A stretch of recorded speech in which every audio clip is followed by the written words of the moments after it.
There are several stitches built in that are perfect for applique on the Brilliant and a couple of features. So what I've selected here is the open toe foot. I love the open toe foot because I can easily see where my needle is going to land as I stitch.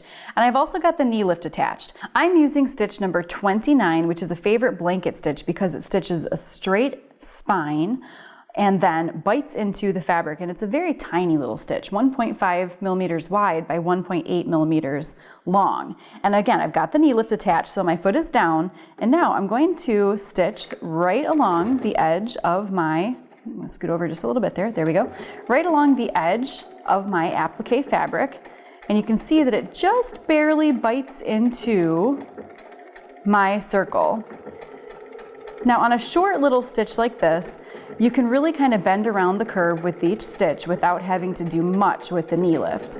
But let's take a peek at another option for a blanket stitch. This one's really, really small, but there's also stitch number 34.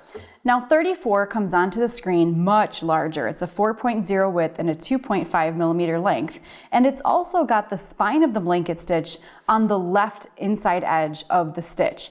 And we really want that spine to be on the right side because of the way that the fabric is under the foot. So we can touch this key here to mirror image the stitch, and it flips it right over. And now I'll have that spine right along the edge of my applique fabric. There we go. So it takes a much larger bite into the fabric.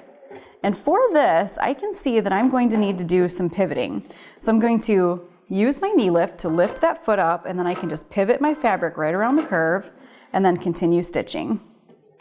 And you want to make sure that whenever you pivot, you're pivoting on that side stitch or the spine of your applique stitch, just like that. There we go. We'll stop and pivot. There we have it. And then just continue working around your applique piece.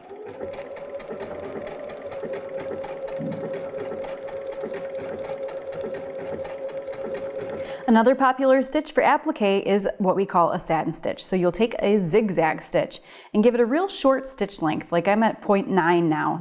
And when you're stitching this, it's a good idea to use the end foot because the end foot has a channel on the underside of the foot.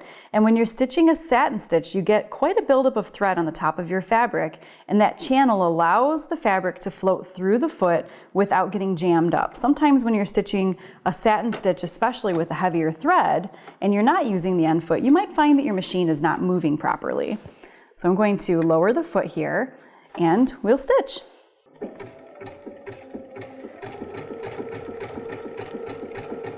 So I'm going to position my fabric so that the edge of that satin stitch or zigzag lands right on the very edge of my applique fabric.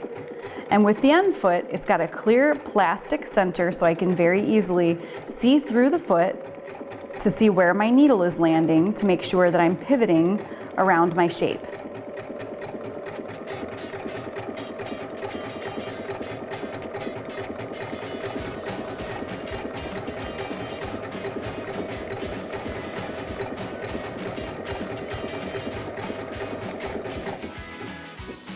The key to applique is practice. Pick your favorite stitches and just practice going around those shapes until you get the desired effect.